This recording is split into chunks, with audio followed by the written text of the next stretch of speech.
Hello बच्चों, जैसा कि मैंने अभी कल एक वीडियो अपलोड की थी जिसमें बताया था कि 10th की साइंस क्लास के साथ साथ कॉम्पिटिशन्स की क्लास भी रहेगी, जिसमें मैं 10th का एक टॉपिक करवाने के साथ में आप लोगों को ये बताऊंगा कि उनमें से कौन कौन से क्वेश्चंस कंपटीशन के लिए इंपॉर्टेंट है और कौन कौन से क्वेश्चंस कंपटीशन में पूछे गए हैं। तो एक बहुत ही महत्वपूर्ण टॉपिक की बारी है आज, आधुनिक आवर्त सारणी। इससे बहुत सारे क्वेश्चन पूछे गए हैं, रेलवे में तो बहुत ज्यादा क्वेश्चन इससे पूछे जाते हैं। ठीक है बच्चों, तो शुरू कर रहे हैं अपने आधुनिक आवर्त सारणी। जितनी देर मैं बोलूंगा हर शब्द मेरा एक क्वेश्चन आपके लिए होगा बच्चों। ठीक है, तो सुनते जाएं। पहली बात कि आधुनिक आवर्त सारणी किसने दी, ये एक पहला ही प्रश्न आपके पास आ रहा है जिसका आंसर है हेनरी मोजले ने। किसने दी बच्चों? हेनरी मोजले ने। आधुनिक आवर्त सारणी किसने दी? हेनरी मोजले ने। इसके साथ में एक और बात आपको इंपॉर्टेंट बता देता हूं कि आवर्त सारणी का पिता किसे कहा जाता है। आवर्त सारणी का पिता किसे कहा जाता है? Father of periodic table. ये कहा जाता है क्योंकि आवर्त सारणी सबसे पहले तो मेंडलीफ ने बनाई थी। हालांकि वो इतनी सही नहीं थी, लेकिन पहले तो मेंडलीफ ने बनाई थी, इसलिए आवर्त सारणी का पिता मेंडलीफ को कहा जाता है। लेकिन आधुनिक आवर्त सारणी जो दी है वो दी है हेनरी मोजले ने। तो ये आपके दो क्वेश्चन हो गए बच्चों। और फिर बात आती है कि हेनरी मोजले ने क्या कहा, कैसे बनाई आवर्त सारणी।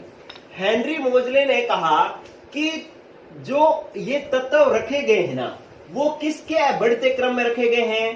परमाणु क्रमांक के बढ़ते क्रम में रखे गए हैं। परमाणु क्रमांक के बढ़ते क्रम में रखे गए हैं। आप देखो कि जो मेंडलीफ था उसने तत्वों को किस आधार पर रखा था? परमाणु भार के आधार पर रखा था। लेकिन आधुनिक आवर्त सारणी में या हेनरी मोजले ने तत्वों को किस क्रम के बढ़ते क्रम में लिखा भाई? परमाणु क्रमांक के। ठीक है बच्चों, तो हेनरी मोजले ने परमाणु क्रमांक के बढ़ते क्रम में तत्वों को रखा और इन्होंने आधुनिक आवर्त नियम दिया।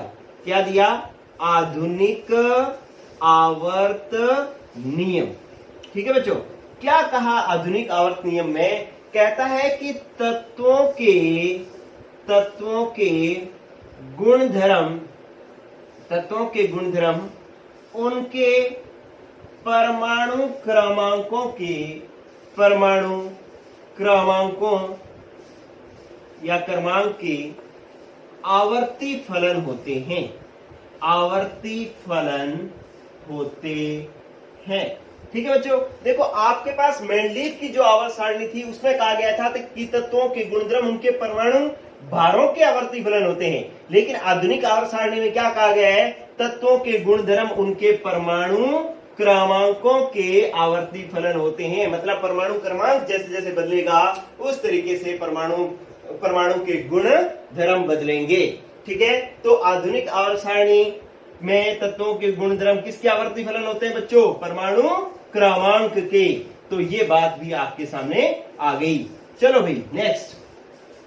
अब बात आती है कि हेनरी मोजले ने आधुनिक आवर्त सारणी बनाई कैसे, क्या व्यवस्था रही आवर्त सारणी बनाने की। देखो हेनरी मोजले ने तत्वों के जो ऊर्ध्वाधर पंक्तियां बनाई, ऐसे देखो ये लंबवत पंक्तियां हैं। ठीक है, ये लंबी जो ऐसे खड़ी जो पंक्तियां हैं इनको इन्होंने कहा वर्ग। क्या कहा बच्चों? वर्ग। ठीक है, और आधुनिक आवर्त सारणी में कितने वर्ग थे? 18। देखो 1 2 3 4 5 6 7 8 9 10 11 12, फिर यहां से 13 14 15 16 17 और 18। तो इस तरीके से ये ऊर्ध्वाधर पंक्तियां कितनी है? 18। तो आधुनिक आवर्त सारणी में वर्गों की संख्या कितनी है बच्चों? 18 है। ठीक है, और यूं जो क्षैतिज पंक्तियां हैं, ये एक पंक्ति देखो यहां, और ये दूसरी पंक्ति है, ऐसे ये तीसरी पंक्ति है, चौथी, पांचवी, छठी, सातवीं। तो ये जो क्षैतिज पंक्तियां हैं इनको कहा गया आवर्त। क्या कहा गया बच्चों? आवर्त। और कितने आवर्त थे? 7। देख लो 1 2 3 4 5 6 7, 7 आवर्त थे। अगर आपसे पूछा जाए कि आधुनिक आवर्त सारणी में वर्ग कितने हैं तो 18, आवर्त कितने हैं तो 7। ठीक है, तो इस तरीके से जो अपने पास हेनरी मोजले जो था उसने इस प्रकार से आवर्त सारणी बनाई। अब बात आती है कि जो ये वर्ग है ना, इन वर्गों को नाम इस तरीके से भी दिया जाता है क्या कि पहले वर्ग को कहा जाता है फर्स्ट ए, दूसरे को कहा जाता है सेकंड ए। फिर यहां से 13वां हो जाता है थर्ड ए, ये फोर्थ ए, ये फिफ्थ ए, ये सिक्स्थ ए, ये सेवंथ ए और ये एट्थ। ठीक है, तो इस तरीके से इन्होंने नाम दिया। और 11वें 12वें को कहते हैं फर्स्ट बी और 12वें को कहते हैं सेकंड बी। यहां तीसरे को कहते हैं थर्ड बी, चौथे को कहते हैं फोर्थ बी, ये fifth B, sixth B, seventh B और यहां से ये तीनों जो है इनको सिर्फ कहा जाता है 8। ठीक है, इन तीनों को 8 9 10 को 8 भी कहा जाता है। आपको अगर ये समझ में आए तो ठीक है, लेकिन अगर नहीं आए तो कोई बात नहीं, आपको ज्यादा घबराने की जरूरत भी नहीं। ठीक है, तो आपने देखा कि इन वर्गों को पहले दूसरे को फर्स्ट ए, सेकंड ए, फिर थर्ड ए कहां से शुरू होता है? 13वें से, और कहां तक चलेगा? 8th ए तक। ये फर्स्ट बी और सेकंड बी कौन सा होता है? 11वां और 12वां। तीसरे से 7वें तक होते हैं third B, fourth B, fifth B, sixth B, seventh B. और 8वां होता है, 8वां वर्ग में कौन कौन से बांटेंगे? इसमें 8 9 और 10 को। ठीक है बच्चों, आपको सीधा ध्यान रख लेना है कि भाई वर्ग कितने होते हैं? 18 वर्ग होते हैं। चलो, अब एक बहुत जरूरी बातें मैं आपको बता रहा हूं। इधर देखो, आपके पास वर्ग 1 और वर्ग 2 जो होते हैं, इन दोनों का लास्ट इलेक्ट्रॉन s उपकोष में भरा जाता है, इसलिए इनको हम s ब्लॉक तत्व कहते हैं। कौन से ब्लॉक तत्व कहते हैं? पहले और दूसरे वर्ग को s ब्लॉक तत्व कहते हैं। एक बात होगी। और 13 से 18 तक के तत्वों को, इन सारे जो तत्व है ना, आवर्त सारणी सारी जो है, इनको अलग अलग ब्लॉक्स में बांटा गया है। कौन कौन से ब्लॉक हैं? वर्ग पहले और दूसरे को कौन सा ब्लॉक कहते हैं बच्चों? S block. और 13 से 18 तक के तत्वों को क्या कहा जाता है? P block. क्या कहा जाता है बच्चों? पी ब्लॉक तत्व कहा जाता है। और ये जो बी वाले जो ये सारे हैं, वर्ग 3 से लेकर के 12 तक के तत्वों को क्या कहा जाता है? डी ब्लॉक तत्व कहा जाता है। क्या कहा जाता है बच्चों? डी ब्लॉक तत्व। अगर आपसे पूछा जाए कि एस ब्लॉक तत्व में कौन कौन से वर्ग हैं, तो वर्ग 1 और 2। पी ब्लॉक में कौन कौन से वर्ग हैं? पी ब्लॉक में 13 से 18। डी ब्लॉक में कौन से वर्ग हैं? 3 से 12। 3 से 12 कौन से ब्लॉक में है? डी ब्लॉक में। और ये जो नीचे अलग से 28 तत्व दिए रखे हैं, 14 तत्वों की एक श्रेणी है, 14 तत्वों की दूसरी श्रेणी है, इनको हम कहते हैं एफ ब्लॉक तत्व। एफ ब्लॉक तत्व कहा जाता है।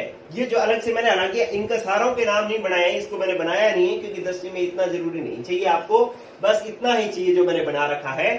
ठीक है बच्चों, चलो अब अपने पास कितने ब्लॉक हो गए? एस, पी, डी और एफ। एस ब्लॉक में कौन कौन से वर्ग? पहला, दूसरा। पी ब्लॉक में कौन कौन से वर्ग? 13 से 18।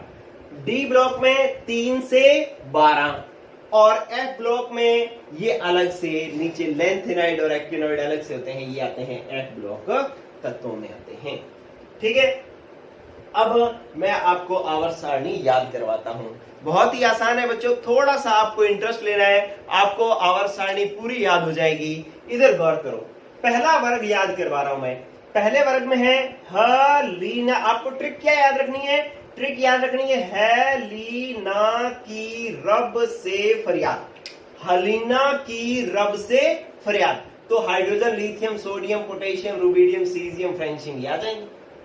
फिर दूसरा वर्ग है बेटा, मांगे, कार, स्कूटर, बाप, रोए।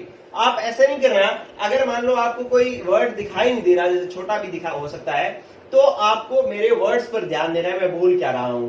बेटा मांगे कार स्कूटर बाप रोए। अब ये बेटा बीई, मांगे एमजी, कार एससी, बीए रोए। ठीक है, अब ये पहला दूसरा वर्ग याद हो गया। पहला क्या, हरीना की रब से फरियाद, दूसरा क्या, बेटा मांगे कार स्कूटर बाप रोए। अब आप आओ 13वें में। 13वें में क्या है कि बैंगन आलू गाजर इन थैला। बैंगन आलू गाजर इन थैला। 13वें वर्ग में सारी सब्जियां हैं।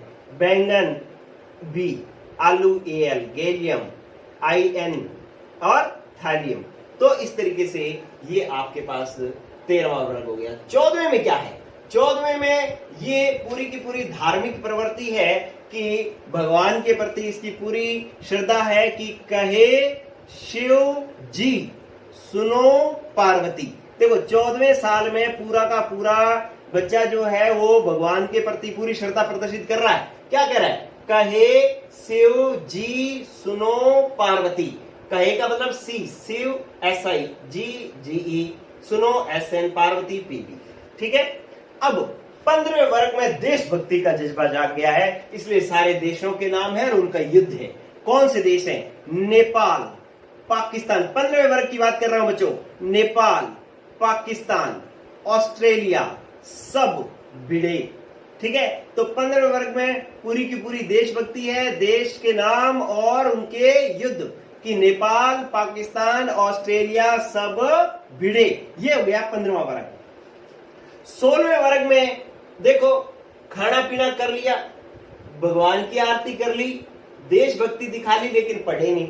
अब पढ़े नहीं तो कुछ आता नहीं तो क्या करो, नकल मारो, दूसरे से टिपो। तो 16वें वर्ग में क्या है, उस से टिपो, उस से टिपो। तो उससे टिपो, ऊ for oxygen, S sulphur, selenium, tellurium, polonium. ठीक है, तो इस तरीके से ये तत्व आ जाएंगे 16वें में। 17वें में क्या हुआ बच्चों, 13वें में खाने पीने के चक्कर में रहे, बैंगन आलू गाजर इन थैला। 14वें में भक्ति रही, कहे शिव जी सुनो पार्वती। 15वें में देशभक्ति, नेपाल, पाकिस्तान, ऑस्ट्रेलिया सब भिड़े। 16वें में नकल मारते रहे, उससे टीपो। 17वें में क्या हुआ, 17वें में ये पड़ गया बेटा फूल कली के चक्रों में। 17वें में किसमें पड़ गया, फूल कली के चक्रों में। तो फूल 17वें में क्या है, फूल कली भंवरे आए एथे, फूल कली भंवरे आए एथे। तो F Cl, chlorine, bromine, iodine और ये होता है एस्टेटिक। ठीक है, तो ये हो गया 17वां वर्ग। 18वें में पूरा का पूरा क्रिकेट। 18वें में क्या हो गया, क्रिकेट खेलने का पूरा शौक हो गया बच्चे को। और क्या कर रहा है न अगर कर 0 रन पर। ठीक है, अगर कर एक अपने इंडियन क्रिकेट टीम के प्लेयर हुआ करते थे, है न अगर कर 0 रन पर। तो helium, neon, argon, krypton, xenon, radon. ठीक है बच्चों, तो इस तरीके से ये आपके पास एस ब्लॉक के पहला और दूसरा वर्ग याद हुआ, पी ब्लॉक के 13 से 16 18 वर्ग याद हुए।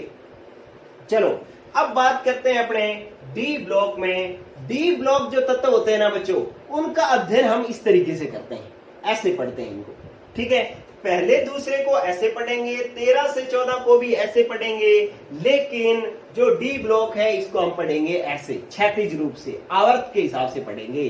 ठीक है, तो इसके अंदर 13 से 12 में पहला जो आवर्त है उसके अंदर चौथे आवर्त में क्या है, साइंस टीचर विनीता कुमारी माने फेर को नी क्यों जाने। साइंस टीचर विनीता कुमारी माने फेर कोनी क्यों जाने।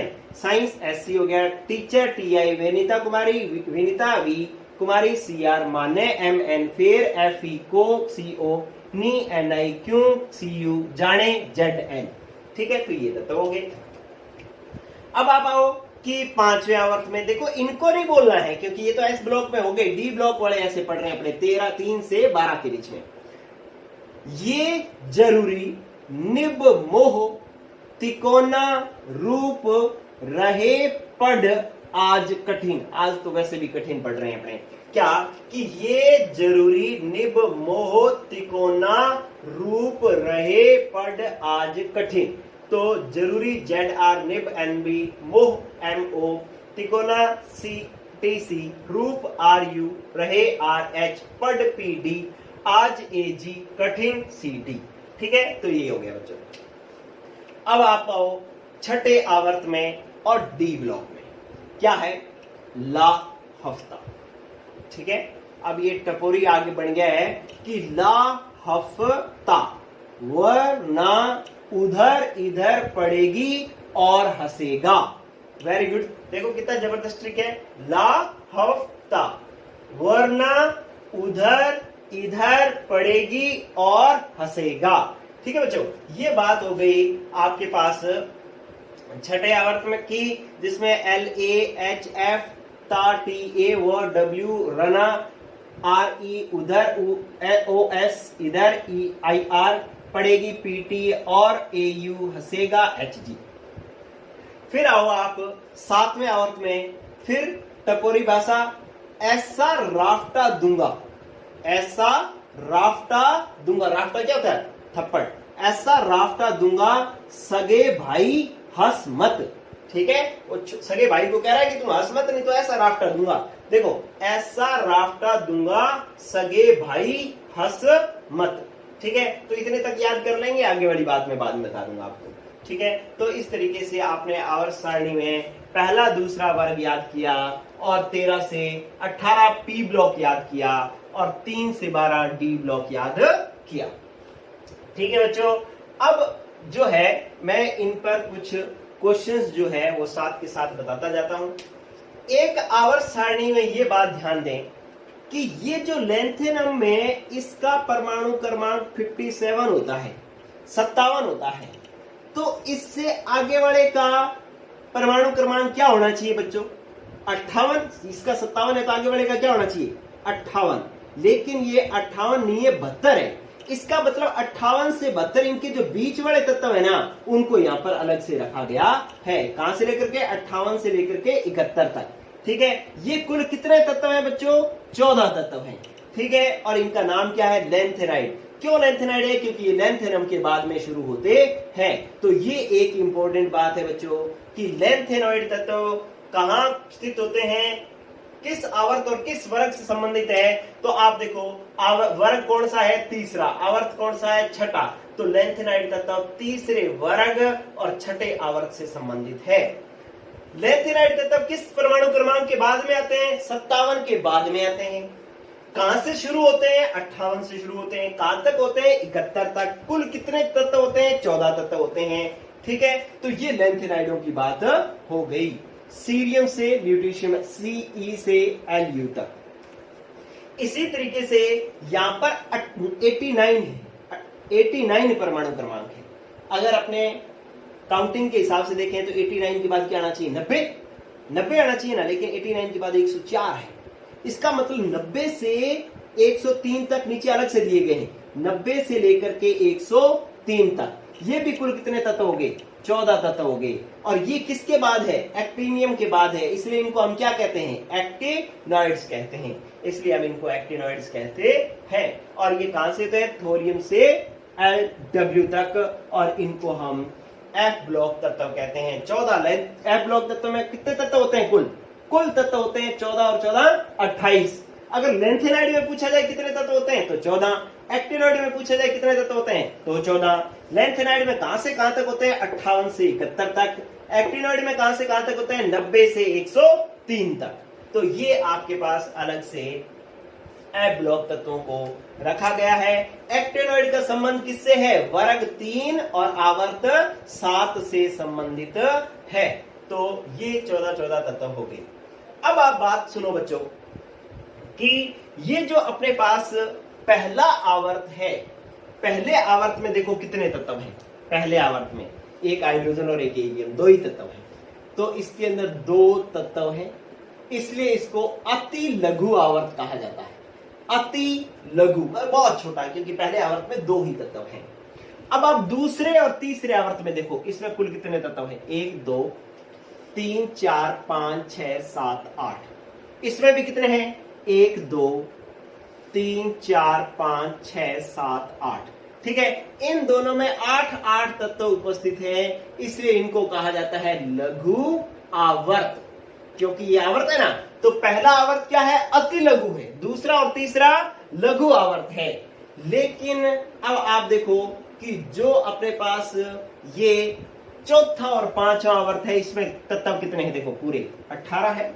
इस तरीके से चलेंगे तो 18 है, पांचवें में भी 18 है, तो चौथे और पांचवें में 18 तत्व उपस्थित है, इसलिए इनको कहा जाता है दीर्घ आवर्त। क्योंकि बड़े हो गए ना, तो इसलिए इनको क्या कहा जाता है, दीर्घ आवर्त कहा जाता है।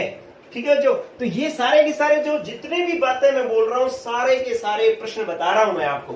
अब आप आओ छठे में, तो छठे में देखो कुल कितने तत्व हैं, 1 से 18 ये रहे सीधे, लेकिन इनके बीच में 18 के बीच में 14 ये अलग से ये वाले भी हैं।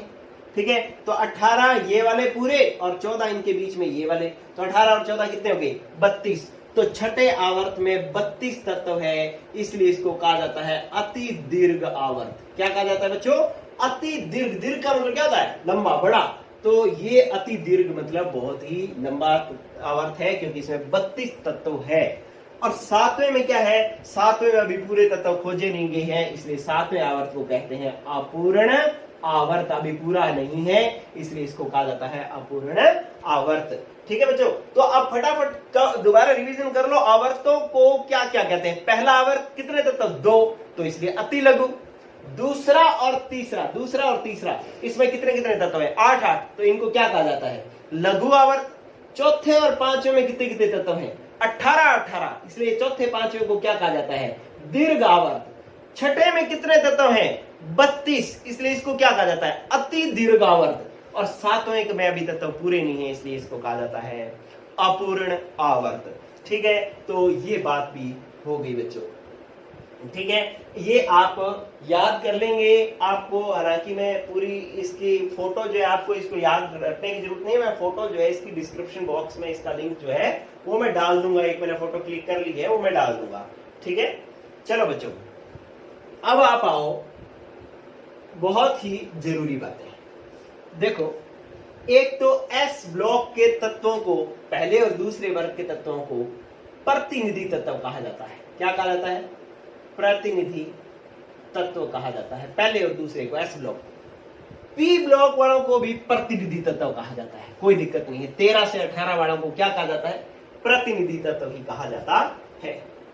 डी ब्लॉक तत्वों को क्या कहा जाता है बच्चों, संक्रमण तत्व कहा जाता है। क्या कहा जाता है, संक्रमण तत्व कहा जाता है। और एफ ब्लॉक तत्वों को क्या कहा जाता है, आंतरिक संक्रमण तत्व कहा जाता है, आंतरिक संक्रमण तत्व कहा जाता है। ठीक है, तो आपके पास वर्ग 1 कौन से तत्व हैं, प्रतिनिधि तत्व है। 2, 13 से 18 सारे प्रतिनिधि तत्व है। संक्रमण तत्व कौन से वर्ग, कौन से ब्लॉक के तत्वों को कहा जाता है, डी ब्लॉक तत्वों को कहा जाता है। संक्रमण तत्व कौन कौन से वर्ग के तत्वों को कहा जाता है, तीसरे से 12वें तक के तत्वों को कहा जाता है। आंतरिक संक्रमण तत्व किनको कहा जाता है, एफ ब्लॉक तत्वों को कहा जाता है। आंतरिक संक्रमण तत्वों में कौन कौन आते हैं, लैंथेनाइड और एक्टिनोइड आते हैं। ठीक है, आंतरिक संक्रमण तत्व कुल कितने हैं, 28 हैं। बोलो, बात समझ में आ गई कि नहीं आ गई। इस तरीके से अब आपके पास एक और जरूरी क्वेश्चन हो गए, क्या कि प्रतिनिधि तत्व एस ब्लॉक, पी ब्लॉक प्रतिनिधि तत्व, डी ब्लॉक संक्रमण तत्व और एफ ब्लॉक आंतरिक संक्रमण तत्व। तो इस तरीके से ये बात भी हो गई। चलो बच्चों, अब मैं एक बार जो है ना इसको साफ कर रहा हूं, क्योंकि यहां पर मेरे को ये जगह चाहिए, ये मैं साफ कर रहा हूं। ठीक है, लैंथेनाइड एक्टिनाइड से जितने क्वेश्चन बात पूछे जाने थे वो मैंने आपको बता दिए, इसलिए मैं इसको कर रहा हूं अब साफ।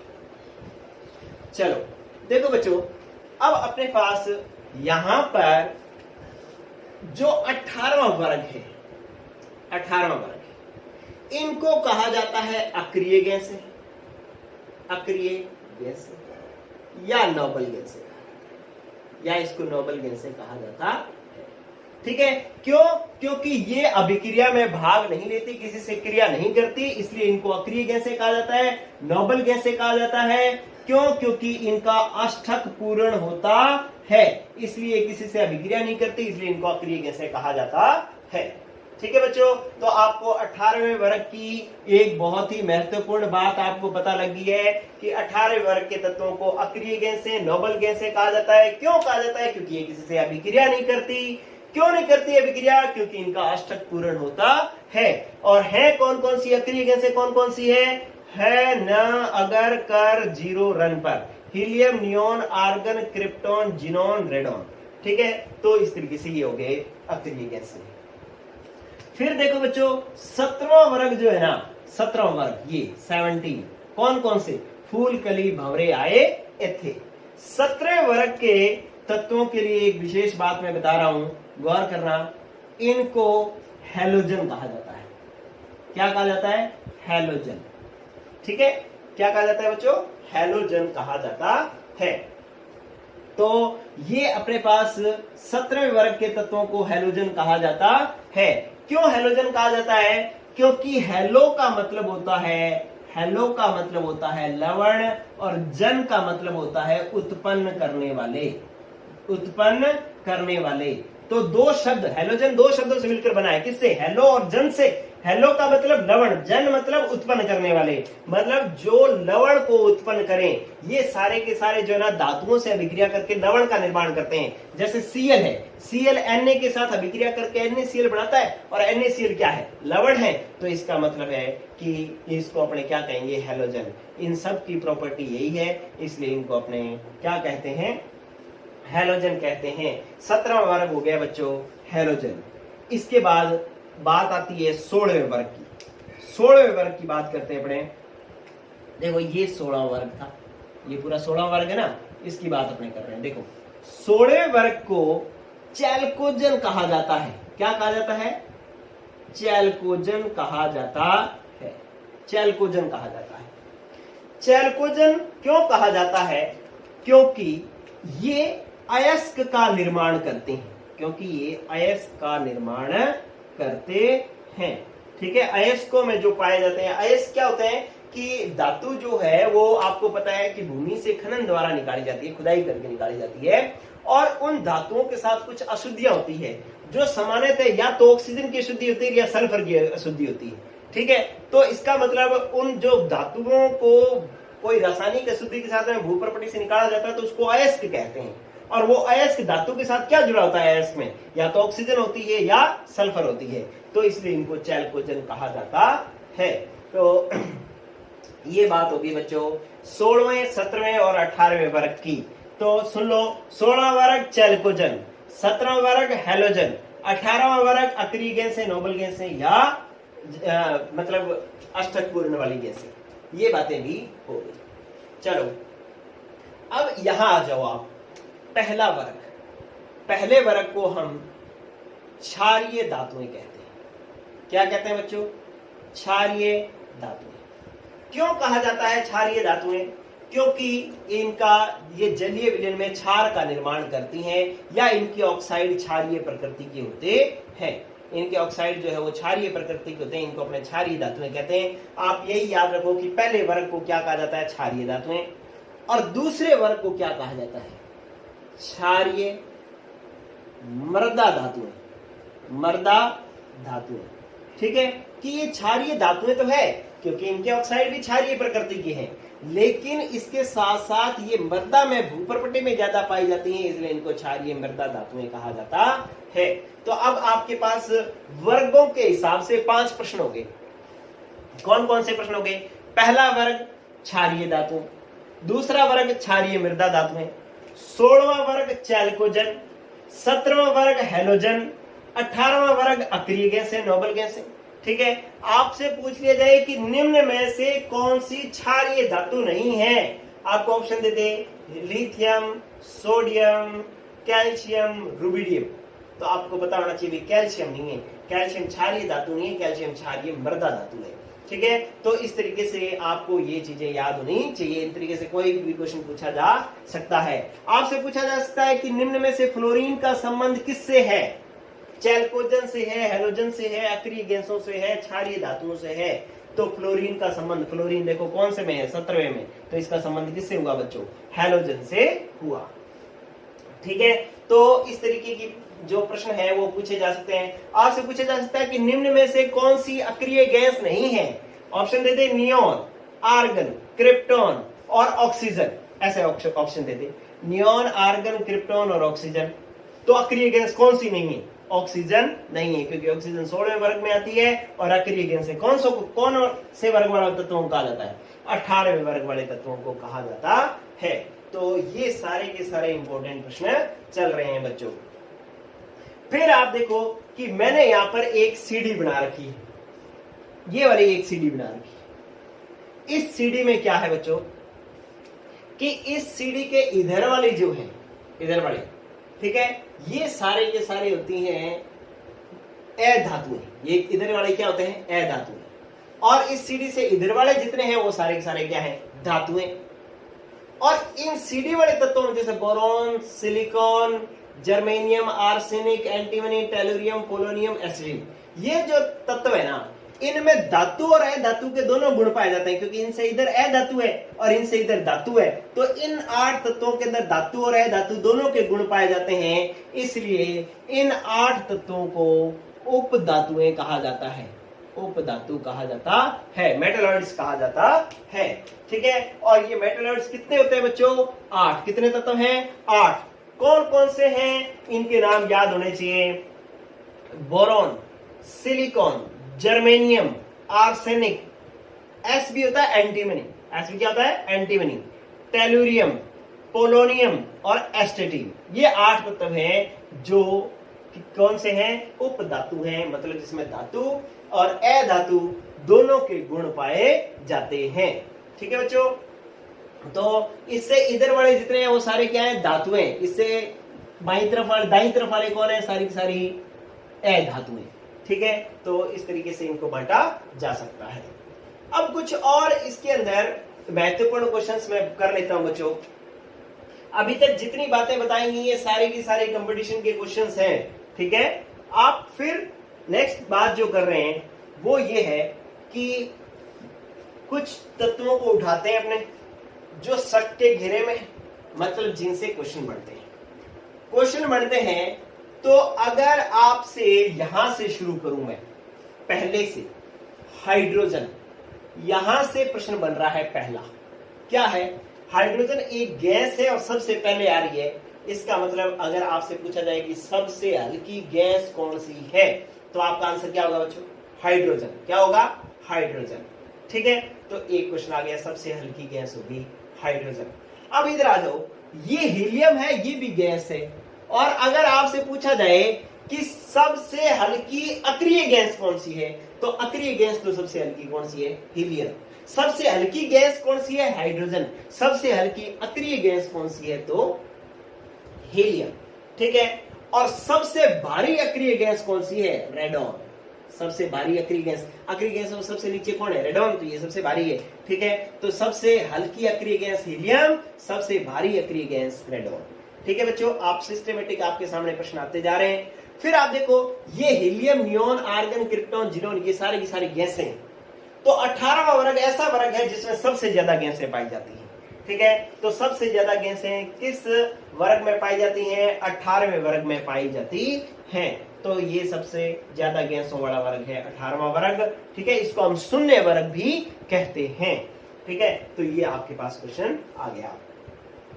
फिर आप आओ कि जो सबसे यहां पर ये धातु आ गई, ये क्या आ गई? धातु। ठीक है, लिथियम पहली धातु है, तो आपको पूछा जाए कि सबसे हल्की धातु कौन सी है, तो लिथियम Li सबसे हल्की धातु है।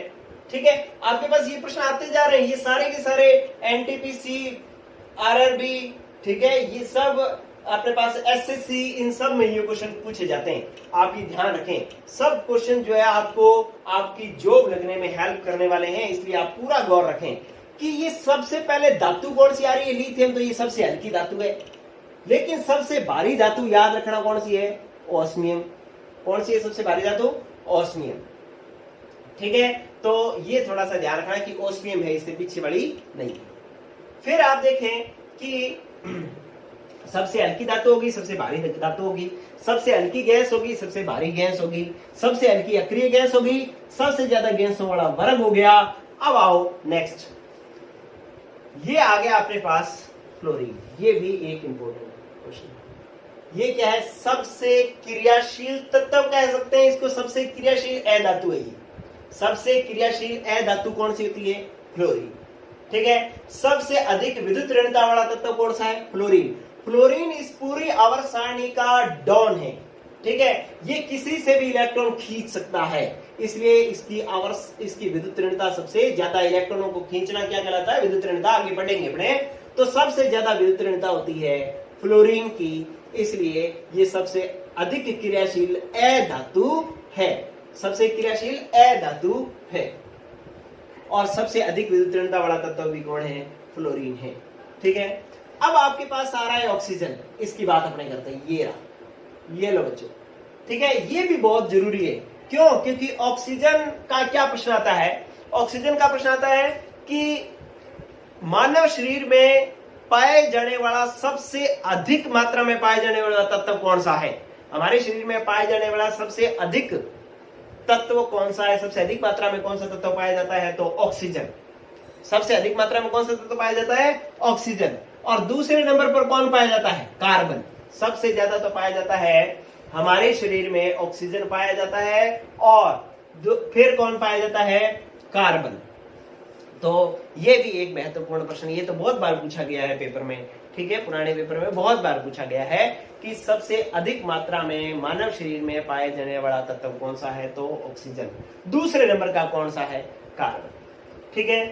फिर आप आ जाओ, नाइट्रोजन का भी एक बहुत ही जबरदस्त प्रश्न पाया जा रहा है कि नाइट्रोजन जो है वो वायुमंडल में सबसे ज्यादा मात्रा में पाई जाने वाली गैस कौन सी है? नाइट्रोजन गैस है। और सबसे ज्यादा मात्रा में पाया जाने वाला तत्व भी वायुमंडल में कौन सा होगा? नाइट्रोजन ही होगा, क्योंकि वायुमंडल में 78% लगभग जो है वो वायुमंडल में नाइट्रोजन गैस पाई जाती है, इसलिए वायुमंडल में पाया जाने वाला सबसे ज्यादा तत्व कौन सा है? नाइट्रोजन। और हमारे शरीर में सबसे ज्यादा पाया जाने वाला तत्व कौन सा है? ऑक्सीजन। ठीक है बच्चों। तो ये जो है वो आप पढ़ पा रहे हैं। इसके बाद आ जाओ नेक्स्ट। नेक्स्ट क्या है? ये एक फिर क्वेश्चन बन रहा है यहाँ पे ब्रोमीन का। ये लो, क्या आपको समझ में आ रही बात जो मैं करवा रहा हूं? आप इस वीडियो को एक बार देख ले, बाद में इसको चला के छोड़ दें, आप अपना काम करते रहें। आप अगर दूसरी बार ये जो शब्द आप सुनोगे ना, तो आपको ये याद हो जाएंगे, आपको ये सारे क्वेश्चन लर्न हो जाएंगे। ठीक है। आप ईयरफोन लगा करके और कुछ भी काम करते रहो और ये मेरी आवाज सुनते रहो। एक बार तो वीडियो देखनी पड़ेगी, उसके बाद सिर्फ आवाज सुनते रहोगे तो भी आपको क्वेश्चंस याद हो जाएंगे। फिर ये वाला क्वेश्चन सबसे जबरदस्त वाला क्वेश्चन है। ये कहता है कि द्रव अवस्था में पाए जाने वाली अधातु कौन सी है? द्रव अवस्था में पाए जाने वाली अधातु कौन सी है? तो अधातु है बच्चों ब्रोमीन। क्योंकि द्रव अवस्था में कहते ही हम आंसर लगा देते हैं मरकरी, पारा आंसर लगा देते हैं, जबकि ये द्रव अवस्था में पाए जाने वाली धातु है। ठीक है। द्रव अवस्था में पाए जाने वाली अधातु कौन सी है? तो ब्रोमीन है। और द्रव अवस्था में पाई जाने वाली धातु कौन सी है? तो मरकरी, पारा या Hg। ठीक है। तो ये हमारे पास दो क्वेश्चन हो गए कि द्रव अवस्था में पाई जाने वाली अधातु ब्रोमीन, द्रव अवस्था में पाई जाने वाली धातु मरकरी या पारा। चलो भाई, ये भी एक जबरदस्त प्रश्न हो गया। फिर आओ आप इधर, ये जो 11वां वर्ग है ना, इसके अंदर पाया जा रहा है कॉपर तांबा, Ag सिल्वर, Au सोना गोल्ड। ठीक है। इनको हम कहते हैं, इन तीनों को हम कहते हैं सिक्का धातुएं। क्या कहते हैं बच्चों? सिक्का धातुएं, क्योंकि सिक्के में यही धातुएं पाई जाती हैं। कौन कौन सी? के अपने पास कॉपर, सिल्वर और गोल्ड। ठीक है।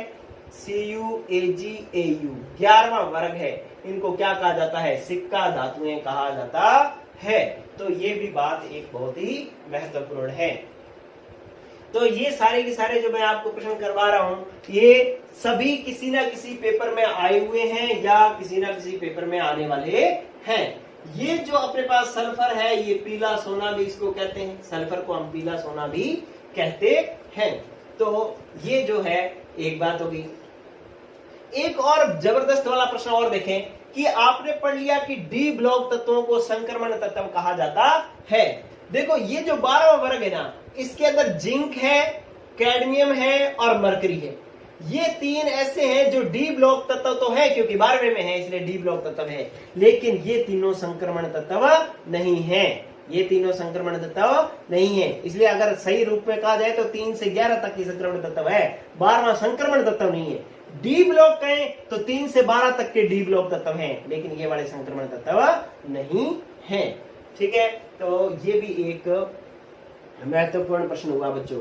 ठीक है, और सबसे ज्यादा संयोजकता प्रदर्शित करने वाला तत्व भी हमारे पास ओस्मियम ही है। ये सबसे ज्यादा संयोजकता प्रदर्शित करता है, +8 तक ये संयोजकता प्रदर्शित करता है, तो इसलिए ये भी एक महत्वपूर्ण प्रश्न हुआ। तो ये कुछ मैंने बातें बता दी हैं, आप इनको जो है बार बार सुनेंगे तो बहुत ही अच्छा याद हो जाएगा। अब इस आधुनिक आवर्त सारणी की 2-5 मिनट और ले रहा हूं मैं, और ये टॉपिक अपने खत्म कर रहे हैं बस, कि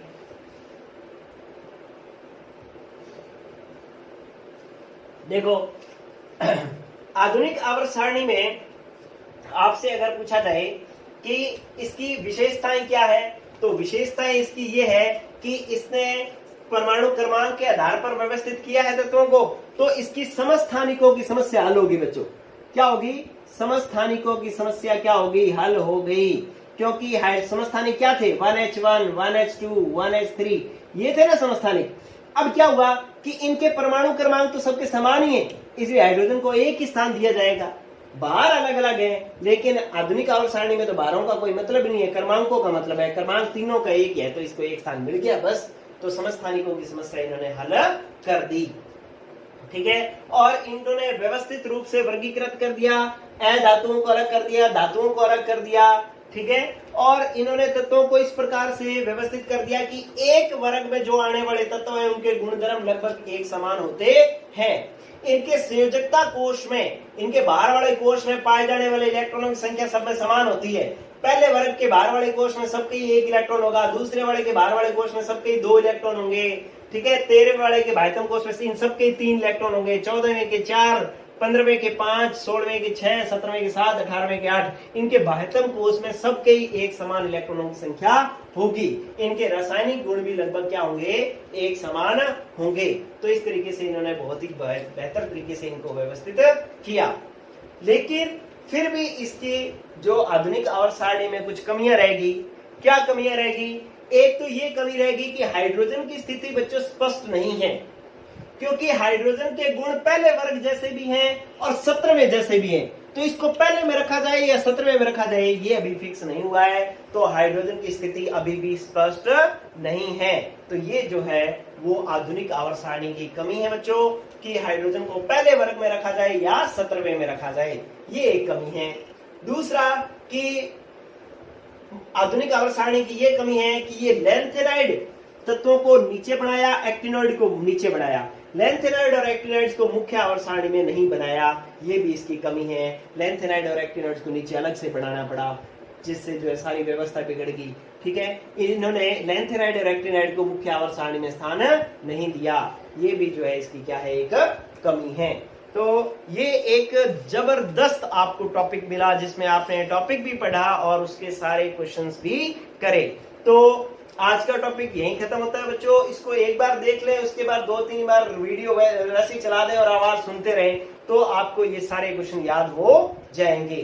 ठीक है बच्चों, गुड लक। सारे कंपटीशन वाले जितने भी स्टूडेंट्स हैं, जितने भी मेरे दोस्त हैं जो कंपटीशन की तैयारी कर रहे हैं, वो ये वीडियो जरूर देखें। आपको 101% इनमें से क्वेश्चंस मिलेंगे, और जो है जो आपके और दोस्त हैं उनको भी बताएं कि इस तरीके की तैयारी आप कर सकते हैं, फुल डिटेल में आप तैयारी कर सकते हैं। ओके, गुड लक बच्चों, पढ़ते रहो।